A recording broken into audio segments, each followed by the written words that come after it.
Hello friends, എല്ലാവർക്കും ഓൾമാസ്റ്റർ Malayalam YouTube ചാനലിലേക്ക് സ്വാഗതം.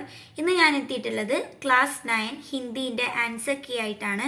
അപ്പോൾ നമുക്ക് അതിലേക്ക് കടക്കാം. ഒന്നാമത്തെ എൻ്റെ ആൻസർ വരുന്നത് വിശാൽ. രണ്ടാമത്തത് ചാർ സഹി പ്രസ്താവ് എഴുതാനാണ് പറഞ്ഞത്. അതിൽ വരുന്നത് കലാം കെ ജീവൻ പർ മാം കാ ബഡാ പ്രഭാവ് था. കലാം ശ്രീ സ്വാമിയാർ के पास गणित पढ़ते थे. कलाम पढ़ाई और कमाई एक साथ करते थे. कलाम की मां एक धार्मिक प्रवृत्ति की महिला थी. അപ്പോൾ രണ്ടാമത്തത് അഥവാ എന്നുള്ള ഇതും കൂടിയുണ്ട്. അതായത് കലാം का परिवार संयुक्त परिवार है അല്ലേ. അപ്പോൾ സംയുക്ത പരിവാർ के बारे में अपना विचार ചോടത്തെ ഹുയി ടിപ്പണി ലിഖി എന്നാണ് പറഞ്ഞത്. അതായത് കലാമിൻ്റെ കുടുംബം കൂട്ടുകുടുംബമാണെന്ന് നമുക്ക് അറിയാം അല്ലേ. അപ്പോൾ കൂട്ടുകുടുംബത്തെക്കുറിച്ച് നിങ്ങളുടെ അഭിപ്രായം കൂടി എഴുതിയിട്ട് ടിപ്പണി തയ്യാറാക്കാനാണ് പറഞ്ഞത്. മൂന്നാമത്തത് മുജേക്ക് അർത്ഥമേ പ്രയുക്ത ശബ്ദ ലിഖിയും. ഉത്തരം മോഹിം. നാലാമത്തത് കവി ഓർ കവിത കാ പരിചയ ദേത്തെ ഹുയി പങ്ക്തിയോं का ആശയ ലിഖിയ എന്നാണ് പറഞ്ഞത്. രാഗ ഗൗരി എന്നുള്ള ഈ കവിതേൻ്റെ ആശയം എഴുതാനാണ് പറഞ്ഞത്. അപ്പോൾ നമുക്ക് ഇങ്ങനെ എഴുതാം. ഹിന്ദി के कृष्ण काव्य के सर्वश्रेष्ठ कवि है सूरदास. उन्होंने कृष्णा की बाल लीलाओं का सरस सुंदर और स्वाभाविक वर्णन किया है. പിന്നെ കവിതയുടെ ഭാഷ ബ്രജഭാഷയാണ്. അപ്പൊ ഇതിൽ പറയുന്നത് കൃഷ്ണൻ യശോദയോട് ബലരാമനെ കുറിച്ചിട്ട് പറയാണ്. അപ്പൊ എന്താ പറയുന്നത്, ബലരാമൻ കൃഷ്ണനെ ഓരോന്നൊക്കെ പറഞ്ഞിട്ട് നോവിക്കുന്നതിനെ പറ്റിയിട്ടാണ് പറയുന്നത്. അപ്പൊ യശോദ കണ്ണനെ സമാധാനിപ്പിക്കുന്നത്, അതാണ് ഈ കവിതയുടെ ആശയം എന്ന് പറയുന്നത്. സുർദാസ് കാ കൃഷ്ണ की बाल लीलाओं से संबंधित पद है राग गौरी. इसमें माता यशोदा का कृष्णा के प्रति प्रेम स्पष्ट है.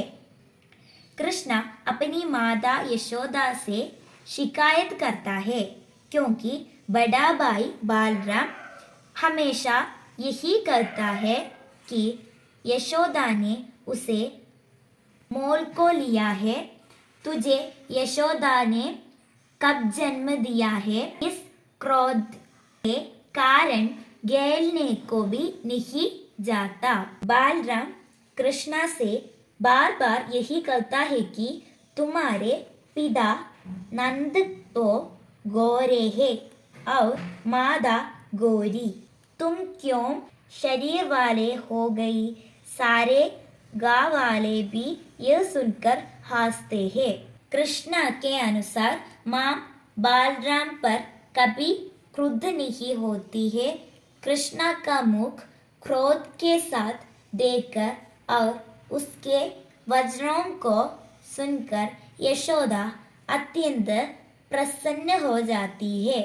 वह गोधन की सौगंध गाकर कृष्णा से कहती है कि मैं ही माता हूँ और तू ही मेरा पुत्र है. അപ്പോൾ ഈ രീതിയിൽ ഈ വാക്കുകളെല്ലാം ഉൾപ്പെടുത്തിയിട്ടാണ് എഴുതേണ്ടത്. ആറാമത്തത് നമുനയ്ക്ക് അനുസാർ അഞ്ചാമത്തത് നൗജവാൻ പക്ഷിക്കോ കിസ്കാ ഷൗക്ക് ഥ. നൗജവാൻ പക്ഷിക്കോ ദീമക്കോं का शौक था. ഇനി ആറാമത്തത് നമുനയ്ക്ക് അനുസാർ ലിഖെ. പക്ഷി ആകാശ് മേ ഉഡ്താ ഹെ പക്ഷി ആകാശ് മേ ഉഡേഗാ ആയി. അപ്പോൾ बैलगाड़ी सड़क पर चलती है बैलगाड़ी सड़क पर चलेगी ना. ഏഴാമത്തത് ऊंचे उड़ने वाले पक्षी अपनी भूख कैसे शांत कर लेते हैं. ഉത്തരം വരുന്നത് हवा में ही बहुत से कीड़े तैरते हुए मिल जाते जिन्हें गाकर वे अपनी भूख शांत कर लेते हैं. ഇനി എട്ടാമത്തതാണ് വേ ചുട്കെ ചുട് ധീരെ ധീരെ ആയി കോൻ ആയി സാരസ്. ഒമ്പതാമത്തത് സാരസോം കി ആവാസ് സെ സാറാ ഷഹർ ബർ ഗയ. ഇതിന് ചേരുന്ന ആശയം വരുന്ന പങ്ക്തി എഴുതാനാണ്. ധീരെ ധീരെ ഉൻകെ ക്രേംകാർ സെ ബർ ഗയ സാറാ കാ സാറാ ഷഹർ. പത്താമത്തത് अकाल में सारस कविता के आधार पर पर्यावरण पर അകാൽ കാ പ്രഭാവ് വിഷയ പർ ടിപ്പണി എഴുതാനാണ് പറഞ്ഞത്. അതായത് അകാൽ മേ സാരസ് എന്ന കവിതയെ അടിസ്ഥാനമാക്കിയിട്ട് പട്ടിണി പരിസ്ഥിതിയിൽ ചെലുത്തുന്ന സ്വാധീനത്തെക്കുറിച്ച് ടിപ്പണി തയ്യാറാക്കാനാണ് പറഞ്ഞത്.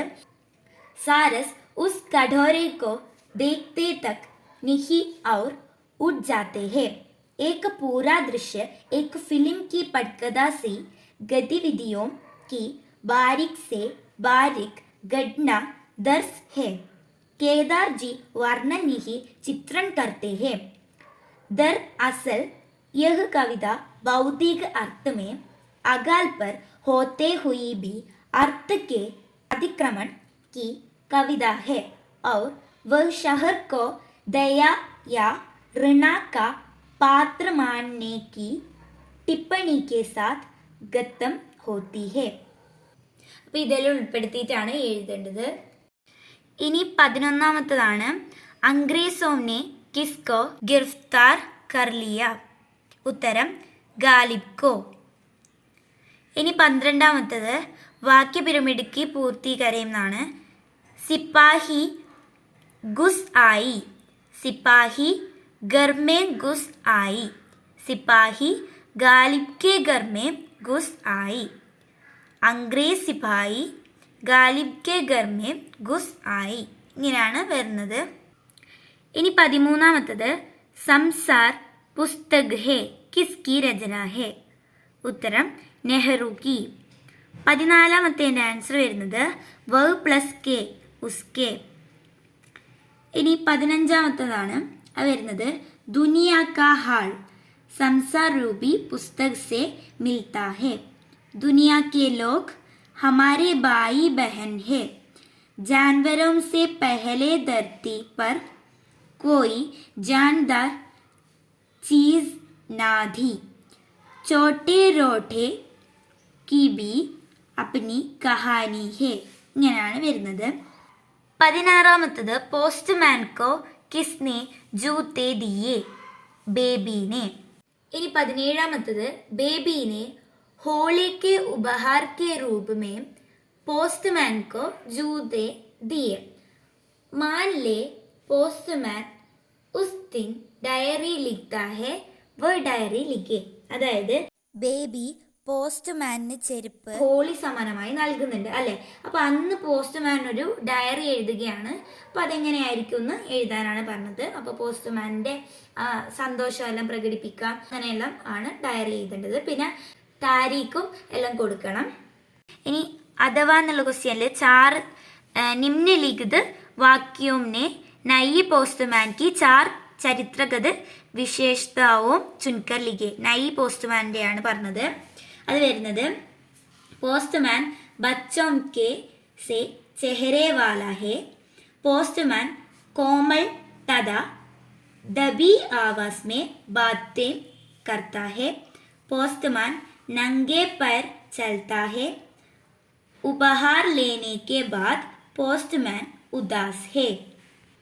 ഇനി 18ാമത്തേതാണ് മാം ने अपने हिस्से की रोटियां भी कलाम को दे दी क्यों.